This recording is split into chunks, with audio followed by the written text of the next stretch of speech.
台南市议会临时会上午伫个新营顶场，伫个开幕式过后，议会国民党籍的议员每人头壳绑着制裁买票议长的黄丝带，手揢台南人袂爽的白布条，模仿当年区里里抗议李庄教的场景，强烈要求被起诉的区里里议长爱落台，袂用的主持。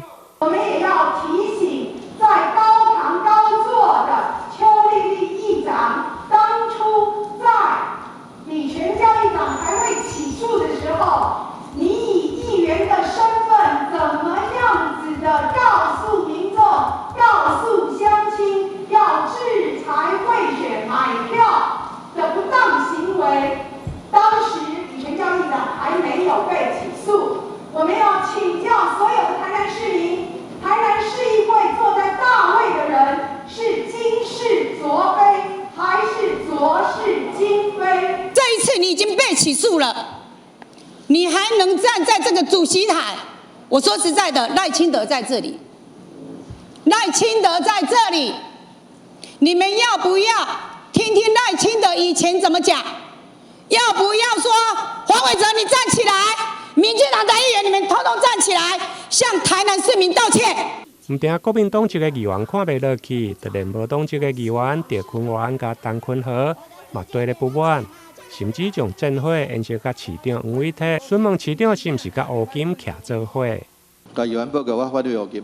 反对乌金。反对乌金，安尼我一个忠告互你，我来提醒一下。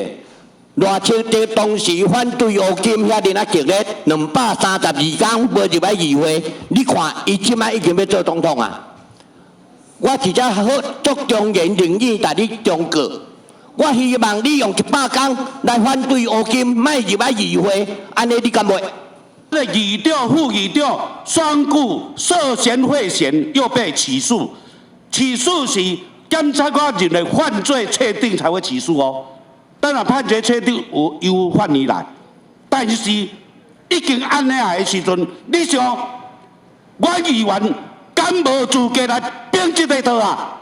就伫个国民党甲无党籍的议员愈吵愈乱，现场嘛有议员来大圆场，希望议长先请假，莫来主持，甚至议事一度来中断歇困10分钟。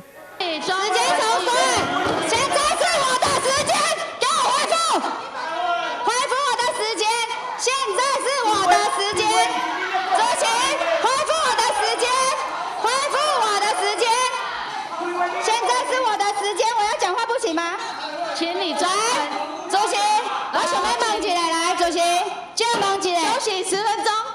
就伫要请假毋请假，双方坚持，议员林彦竹甚至摕出假单，行上主席台要求议长来签名。不过议长表示，今仔日的开会已经签到，未来请假。双方阁乱成一团，期间互林彦竹踢破假单，愤而离开。你就请假啊！我今天已经签到了，我不用请假。我是说你现在坐在这边，你为你8年前来负责任嘛？你等待你现在也被起诉了。我等一下会跟大家说一个说明。你现在也被起诉了，所以主席麻烦你请假。我等一下会跟大家说明。他说他反对黑金，今天谈的是政务议长黑金，包括黑道，我抗议离席，气死了！哪有这种议会？请蔡淑慧议员。最后，议长区里里嘛表示，面对司法，伊绝对会坦然面对，相信司法会先予伊公道甲清白，嘛希望各党派会用放下对伊的个人成见，伊绝对知影人进退，才互会议持续来进行。在这个台南市议会临时会当中，有很多的议案是有关于我们台南市，包括垫付款案。或者是追加减的案子，都是跟民生有关系。那我希望我们各党派，我们能够放下这个成见，都有个人成见。所谓的知所进退，当然司法如果到一个程度的话，我相信我会自己会以司法进行的程度来做一个自己的裁决。台南新闻林根采访报道。